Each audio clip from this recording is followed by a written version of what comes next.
کی جو شب ہے یہ بہت اہمیت رکھتی ہے، اس کو شب قدر کہا گیا۔ بعض مفسرین نے تو یہ فرمایا کہ شب قدر کا جو نام دیا گیا ہے یا لیلۃ القدر کا جو نام دیا گیا ہے اس کو، اس کی وجہ یہ ہے کہ اس رات میں بے پناہ اللہ تبارک و تعالیٰ کی رحمتیں و برکتیں نازل ہوئی۔ دوسری بات یہ ہے کہ یہ وہی رات ہے کہ جس رات میں قرآن کریم لوح محفوظ سے دنیا میں اترا ہے۔ یہ آج ہی کی شب ہے۔ قرآن کا جو نزول ہمارے حضور صلی اللہ علیہ وسلم پر ہوا ہے تو وہ لیلۃ القدر کی رات ہی ہوا ہے۔ تیسری وجہ یہ بھی ہے اس کو لیلۃ القدر کا نام دینے کی کہ اس رات میں پورے بندوں کے اعمال، یعنی جو انہوں نے عبادتیں کی ہیں، قرآن کریم کی تلاوت کی یا سنا، تراویحیں پڑھی، روزے رکھے، افطاریاں کی یا کرائیں، یا جتنے بھی تسبیحات یا نیک اعمال جتنے بھی انہوں نے کیے ہیں وہ آج کی رات میں رب کی بارگاہ میں مقبولیت پاتے ہیں۔ آج کی رات تو اس لیے دوسری بات یہ ہے کہ دیکھیے ہم اہل سنت و جماعت کا عقیدہ ہے الحمدللہ، اور یہی حق ہے کہ ہمیں اور آپ کو، انسانوں کو، بندوں کو، خواہ وہ امت اجابت ہو یا امت دعوت ہو، یعنی ماننے والے ہوں حضور کے یا نہ ماننے والے، تمام کو رب تبارک و تعالیٰ نے جو نعمتیں عطا فرمائی ہیں وہ حضور صلی اللہ علیہ وسلم کو فیض عطا فرمائی۔ یہ شب جس کو لیلۃ القدر کہا جاتا ہے یہ بھی حضور ہی کے طفیل میں ہمیں ملی ہے۔ شاید آپ نے نہ سنا ہو، میں آپ کو بتاؤں کہ اس رات کی عظمت کیا ہے اور یہ کیوں بھی۔ بات اصل میں ایسی تھی کہ ایک مرتبہ صحابہ کرام تشریف فرما ہیں، اللہ کے رسول جناب محمد رسول اللہ صلی اللہ علیہ وسلم تشریف فرما ہیں، تو حضور نے بنی اسرائیل کے ایک شخص کا ذکر کیا کہ اے صحابہ، پچھلی امتوں میں ایک شخص گزرا ہے،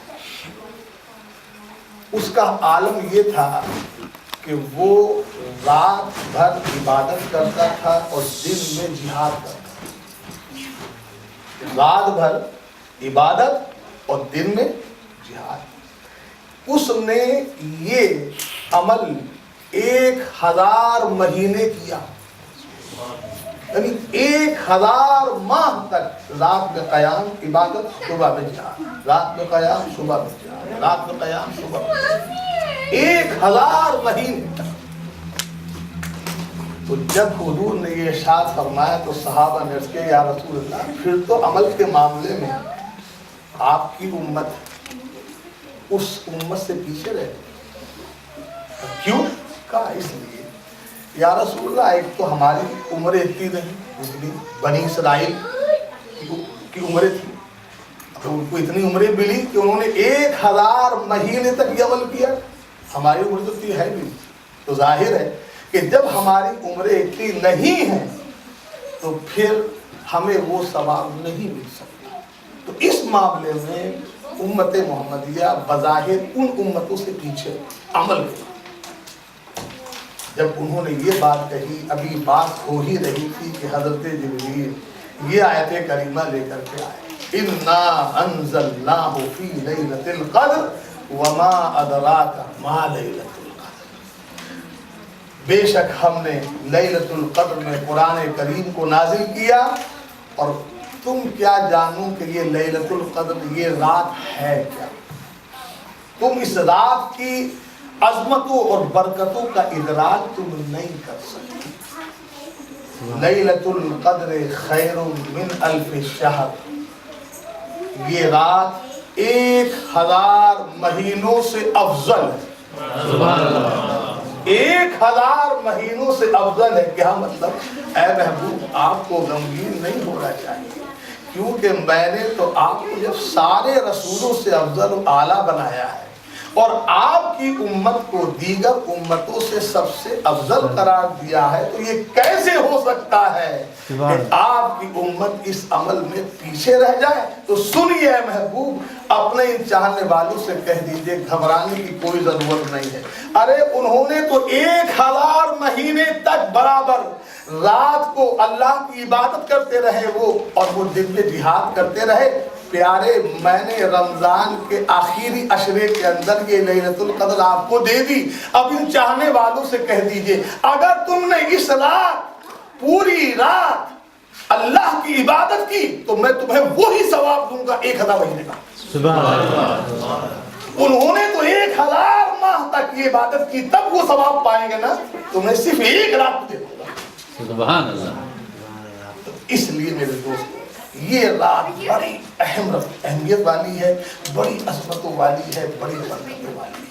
تنزل الملائکۃ والروح فیہا باذن ربہم، اس رات میں حضرت جبریل آسمان کے فرشتوں کے ساتھ زمین پر اترتے نازل ہوتے ہیں، اور نازل ہو کے کرتے کیا ہیں؟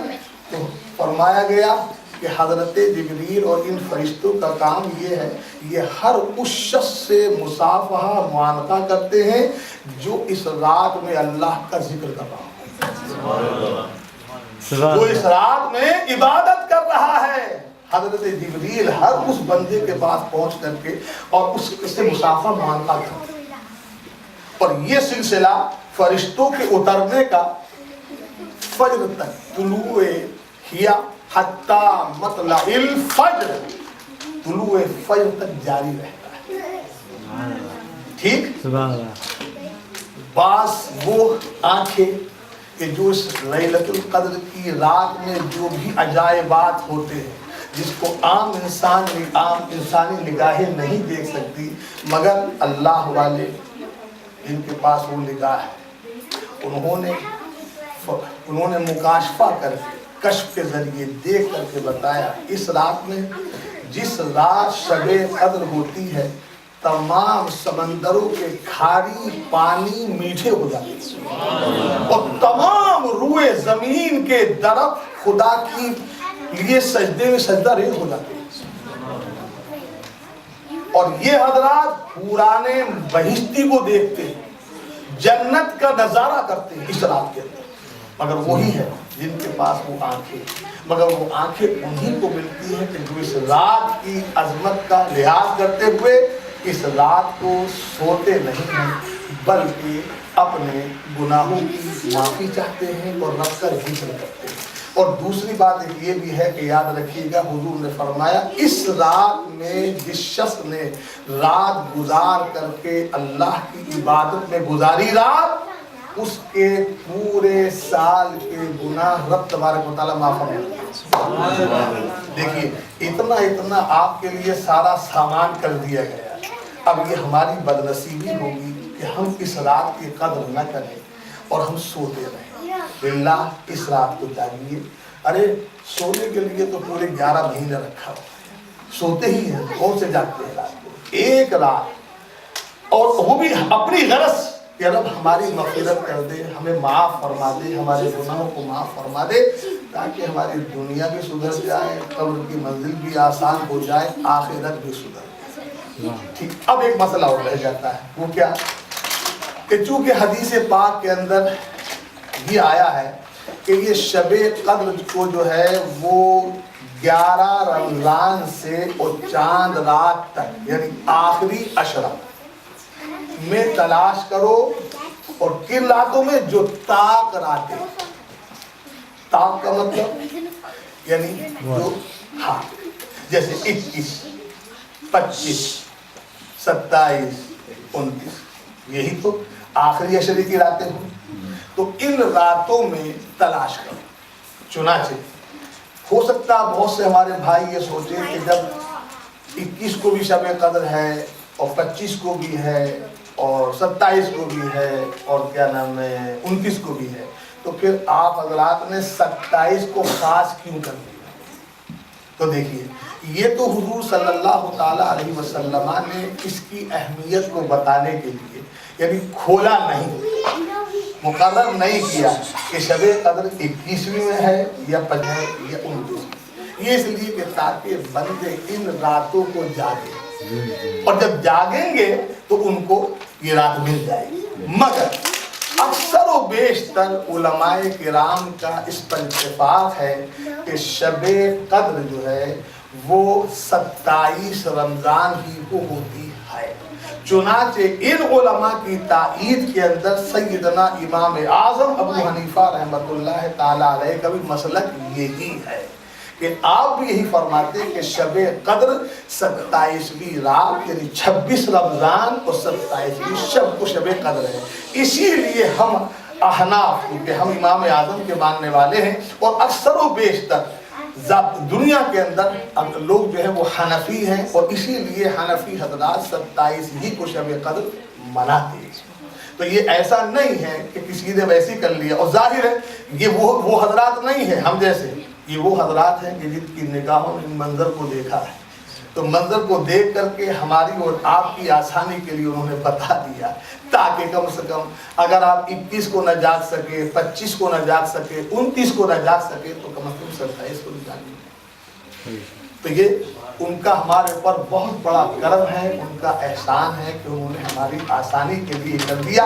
یہی وجہ ہے کہ ہم حضرات جو ہیں وہ 27ویں کو شب قدر مناتے ہیں۔ اب دعا کیجیے اللہ تبارک و تعالی ہم سب کو اس بات پر قائم و دائم رکھے، اور زیادہ سے زیادہ ہمیں اور آپ کو توفیق عطا فرمائے کہ انشاءاللہ آئندہ سال بھی اللہ تعالی ہمیں اور آپ کو قائم دائم رکھے، صحت و تندرستی عطا فرمائے، اور آئندہ سال بھی اس ماہ مبارک کی عظمتوں سے ہم فائدہ اٹھائیں اور اس ماہ کے تقاضوں کو پورا کریں۔